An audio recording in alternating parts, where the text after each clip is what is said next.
Hi guys, this is Ivan Bersabal and welcome to my YouTube channel. So, it's been a while since our last upload, and for today, we will be sharing some of the top portable karaoke speaker we've tried throughout our vlogging experience. So, we'll be highlighting their features and the level of satisfaction you'll get. So, first, let's start with the W King D20. Si D20 ay nakilala dahil sa kaibang disenyo niya at sa taglay na lakas na meron siyang 200 watts peak output power at may balancing tunog. Wow. So in other words, si W King dahil sa taglay ng ibang design na boombox design ay minsan ay ikukumpara sa JBL Boombox 3. Oh, wow. Gayun pa man ang W King D20 ay hindi na nagpapatalo dahil in actual mas malakas pa rin siya compare kay JBL Boombox 3 at meron pa siyang kasamang dalawang microphone for karaoke. Oh, wow. So W King D20 it features 5 drivers including 7.5 inches woofer and 2 pieces 3.5 inches mid-range and 2 pieces 1.2 inches tweeter. At meron siyang battery capacity na 11.1 volts with 10,000 milliampere or 3.7 volts. So dahil nga sa mataas yung battery capacity niya, meron din siyang features na pwede siyang gawing power bank in terms of emergency. So pwede siyang on-the-go power bank. Kaya niyang mag-supply ng up to 60 watts.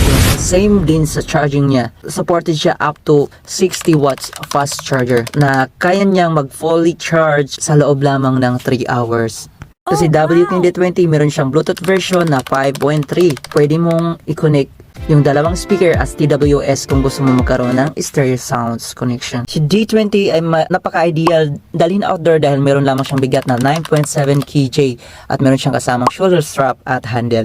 Meron naman siyang sukat na 50.6 by 21.7 by 27 cm. Dahil may features nga siya na karaoke, so this includes hindi lang siya basta-basta microphone kundi rechargeable mic with independent EQ reverb control. So pwede mo siyang i-adjust independently sa preference mo. Tibay din siya at kaya niyang i-handle yung ulan or splash dahil meron siyang ratings na IPX6, allows for water resistance, suitable for pool parties or beach use. So sa mga mahilig dyan mag-outdoor activity, outing, camping. So, napaka-ideal niya para gamitin doon.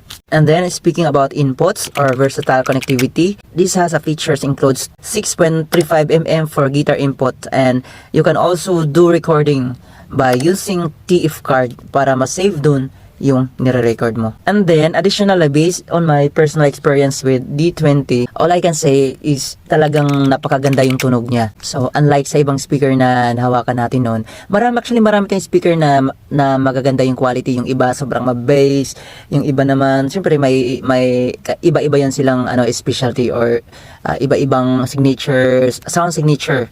Ayun, pero itong W King D20, masabi ko, napaka-balance ng tunog niya at napaka-swabe yung tunog ng microphone niya. At higit sa lahat, meron din siyang companion na app. So, install mo lang yung app, a W King app, then it will allows you to adjust the settings, the EQ settings at based to your preference. So, hindi mo na kailangan, since wala siyang manual buttons, so doon ka na mismo sa app, i-download mo lang yung app, doon ka na mismo mag-adjust. Meron siyang mga presets, EQ, at pwede kang mag-customize. Next is the LPS116. Meron siyang taglay na 200 watts power. This is a karaoke machine designed for high power sound, featuring a 5-unit speaker system with a battery capacity of 20,000 mAh. So kagaya ni D20, meron siyang dalawang wireless microphones. Wow! Key features include Bluetooth 5.3, RGB lightings, TWS connection for 400 watts output, and then with built-in sound card effects. So, yung sound card niya, meron na siyang mga different effect na pwede mong gamitin kung ikaw ay magla-live streaming, and at the same time, pwede rin naman hindi mo na siya gamitin, makapag sound trip at makapag karaoke ka pa rin naman without using the sound card. Ayun. But kung gusto mo i-customize yung EQ ng microphone, kailangan mo talaga gamitin yung sound card. And other thing is that yung ibang presets nandun din sa almost majority of control or settings nandun sa external sound card niya. So, yung speaker na to ay meron namang bigat na almost 5 kg at may sukat na 325mm by 254mm by 123mm. So, mas ang layo ng agwat niya doon kay D20 in terms of bigat and sukat. So, this is very ideal maging companion mo sa mga gala mo sa labas kasi hindi siya ganun kabigat at hindi siya ganun ka bulky. And based sa personal experience ko, like the D20, ang ganda rin ng sounds niya. Pero kung pagbasehan lang natin yung sounds quality talaga, doon pa rin ako kay D20 kasi kahit papano, kahit almost same lang sila ng wattage. Ito naman si S116, yung microphone niya is wala mismo sa microphone yung control pero maganda na yung tunog niya. Kung gusto mong adjustin yung tunog ng microphone, nasa sound card na or doon ka pipindot sa unit. Pero overall, almost same sila ni D20 na may magandang quality. And then before I forgot, yung D20 pala meron siyang price na 30,000 SRP. Minsan naman bumababa siya depende sa voucher or sa sale. At ito naman si S116, nagkahalaga lamang ito ng 7,500. And sometimes kapag tumaas, umaabot siya ng 8K plus. Pero napakasulit na niya guys, no regrets kapag binili mo to. Talagang recommended ko yung speaker na to. And next, S117. So kung may S116 tayo, meron naman tayong sumunod na S1117. So at this time, medyo pinaliit siya. Kaiba yung design niya. Meron na siyang foldable handle. Wala na siyang kasamang shoulder strap.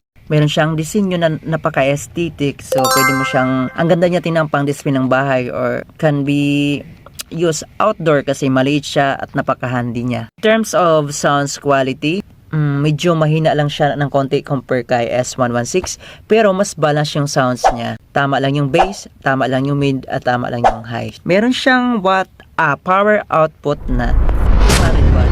Yun yung pinaka-peak niya. And also, meron siyang battery capacity na 20,000 mAh. So, same lang siya ng battery capacity kay S116. Supported naman siya ng dalawang wireless microphone. Support dual channel karaoke functionality with 6.5mm for wired microphone or instrument and wireless microphone compatibility. Oh, wow! Dahil mataas nga rin yung battery capacity niya, pwede rin siyang gamitin as power bank on the go.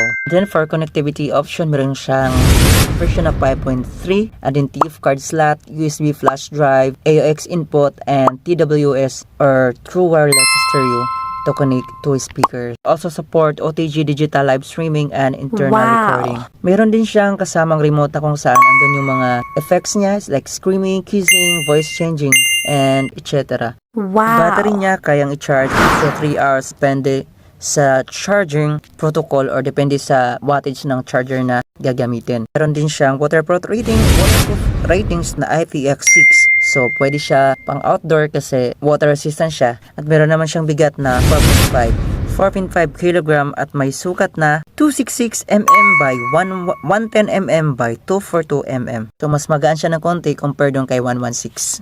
So, napaka-ideal to guys. So, sa mga naghahanap ng affordable and maliit na size, very handy pero maganda yung tunog, mataas yung battery capacity, and then IPX rated, may kasamang microphone na napakaganda ng quality. So this is very recommended for you. Don't hesitate, di mo pagsisisihan, you'll get what you pay. So, let's proceed. Next is the Zilot ZA21. Ito guys, recently ko lang to talaga nabili. So, nagulat ako kasi hindi ko in-expect na ganun siya kalakas. So, nung na-receive ko siya, kinumpare ko siya dun sa JBL speaker ko na 110. Super, mas malalim at mas mabigat yung bass niya. Wow. At in terms of loudness, mas malakas din siya. So, this speaker have a power of 250 watts RMS with a built-in battery 48,000 mAh, and since this is huge, it can be also used as a power bank on the go. Meron siyang tatlong driver, dalawang 20 watts tweeter and dalawang 40 watts mid-range at isang 130 watts subwoofer. Yung size naman niya ay medyo bulky siya dahil medyo pabilog at malaki. May size siya na 424 by 262 by 363 mm at may bigat na 9.4 kg. So halos same sila ng bigat ni W King D20. Pero carry naman siya guys kasi na-try ko na siya dalhin sa camping. So carry naman siya ilagay sa motor basta may pantali ka lang. Nice. At meron din siyang RGB light na may tatlong mode. Isa sa factors na mag-contribute na masasabi mo yung speaker na party speaker siya is yung RGB light. Pero kung kailangan mong maging practical, kung gusto mong humaba yung battery, minsan pinapatay talaga natin yung RGB light para mas magtagal pa yung party natin sa event. Ganon. So itong si Zilot ZE21 ay kaya niyang i-charge gamit yung fast charger na up to 45 watts, and also kaya niyang i-fully charge in 5 hours. For connectivity or inputs, meron siyang Bluetooth version na 5.3, and meron siyang USB-A for playback and power bank, and then meron siyang slot for TF card or micro SD card, and then 3.5mm AUX. Wala siyang input for guitar and microphone. So kung tunog lang, kung sounds lang pag-uusapan guys, grabe, ang lakas niya. Talagang mapupuri mo siya dahil sa volume level niya at sa deep bass niya, making it suitable for outdoor environment. Meron siyang tatlong EQ mode, yung normal, and then deep bass, at yung isa yung full range. Yan, so sa personal experience ko naman, mas gusto ko siyang ilagay dun sa full range kasi yun yung medyo balanced yung tunog at malakas, napaka-powerful niya. And then, when it comes to microphone, hindi siya ganun kaswabe tulad ni W King D20 at ni S116 at Sudelki S117. May napapansin akong dryness sa sounds ng microphone niya, pero malakas siya at sometimes ma-feedback siya, no? Hindi kagaya ng S116 or 117 na kahit malapit ka sa speaker, hindi siya ganun ka-feedback kasi kung mapapansin mo, more on reverb siya. Pero itong si ZA21, hindi siya reverb, parang echo siya, talagang magbabounce, kaya yung feedback mas mabilis siya ma-pick up ng speaker, kaya nagkakaroon siya ng feedback noise. Pero depende pa rin naman kung marunong kang humawak ng mic, marunong kang mag-adjust ng volume level, kasi yung echo niya pala guys is naka-fix. So pag in-adjust mo yung volume niya, volume ng mic, nag-a-adjust na rin yung echo niya. Yun, so based na lang talaga kung paano yung preference mo sa volume at kung marunong kang mag-adjust ng distance mo from the speaker para hindi siya mag-feedback. And so far, overall, worth it siya kasi sa ganyong features niya, mabibili mo lang siya ng murang halaga. So for me, nakuha ko lang siya ng 7,500. Sa lahat ng speaker na, portable speaker na sa video na to, itong si Zilot ZE21 talaga ang pinakamalakas sa lahat at pinakamalalim na bass. So sa naghahanap ng ganong quality ng sounds na sobrang lakas at sobrang bigat ng bass, ito yung recommended ko sa inyo. Next, we have the W King H10. So itong si W King H10, kung price yung pag-uusapan, medyo alanganin ako doon kung recommended siya or hindi. Pero kung ang hanap mo lang talaga is yung quality, sounds quality, features, somehow, marirecommend ko pa rin siya. So, ito si W King H10. Meron siyang power na 120 watts RMS and with peak power up to 150 watts. Speaker designed for large parties and outdoor events. It features 5 drivers, 3-way, 2.1 stereo sound system, and included UHF wireless microphone and extensive studio-grade control. Meron siyang battery capacity na 22,500 milliampere, so mas mataas siya. And yung battery life niya allows you to play up to 5 to 10 hours, varies with volume, usage, or condition. Kasi guys, kahit ano pa man yung kiniklaim na playtime ng speakers from different brands, yun, magdidepende pa rin talaga sa settings, kung naka-ilaw ba, naka-off ba, naka-bass boost ba, klase ng music, ayun. So maraming factors guys na nakaka-apekto sa playtime. And this speaker is ported type, so wala siyang passive radiator. And I don't know bakit yung ratings niya dito is waterproof IPX6. Yung battery niya kayang i-fully charge ng 45 hours. Mayroon pala siyang sariling charger na kasama. So yung speaker na to at may bigat na 7 kg. May sukat na 14.74 by 5.85 by 9.91 inches. So, in personal, medyo manipis tong speaker na to. Napaka-handy niya dalhin sa labas at may kasama rin siyang bag. So, safe yung speaker kahit maulan, may bag siya na waterproof. Isa rin sa features na magpapaganda sa speaker na to ay meron siyang independent control. So, makokontrol mo yung sounds, volume, bass, treble, echo ng mic, volume ng instrument. So, halos lahat guys, mako-customize mo. And bukod doon, maganda rin yung tunog ng microphone. And at the same time, meron din siyang preset na pwede mo siyang iset sa original, professional, and reverb. And yung features na to pala, yung preset, meron din to doon sa mga naunang speaker na na-mention natin. So, ayun. In terms of loudness ni H10, masasabi kong lumalaban talaga siya guys sa outdoor. Kasi yung medyo open, medyo wide yung tunog niya. So, yun yung mga timbre ng audio na medyo lumalaban sa ingay ng surrounding. Hindi siya ganun ka-deep bass, pero napaka-crisp at napaka-crystal clear ng brilliance niya, yung tunog ng high range. Ang ganda pakinggan. Pagdating naman sa vocals, ang ganda guys. Medyo forward yung dating ng vocals niya, kaya malakas siya. Yung impression na medyo powerful yung speaker. Kahit hindi siya sobrang mabass, kasi tama lang yung bass niya, gawa ng maliit din naman siya at hindi siya passive radiator. Ported type. So, kaya medyo hindi siya ganun ka solid at ka deep bass. Pero overall, pa rin naman, balance pa rin naman yung sounds niya. Acceptable pa rin naman. Pero doon talaga ako nag-alangan sa pricing niya guys.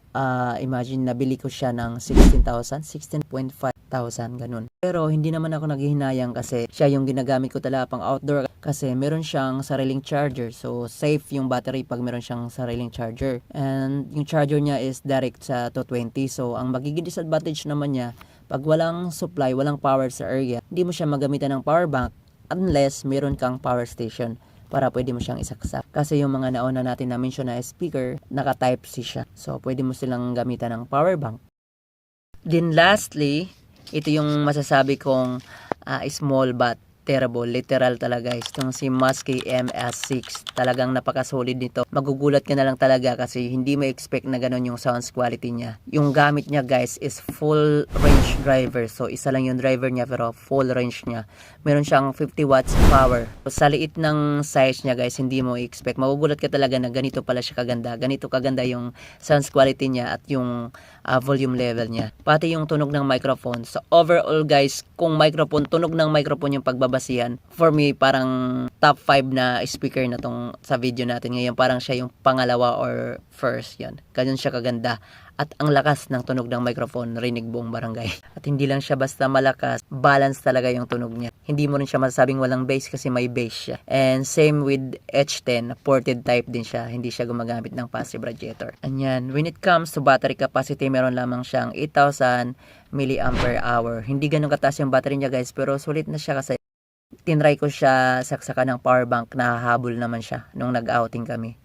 Ayun, favorite ko siya dalhin guys sa outing pag naka-motor lang kasi kasya sa compartment ng motor kasi maliit lang siya.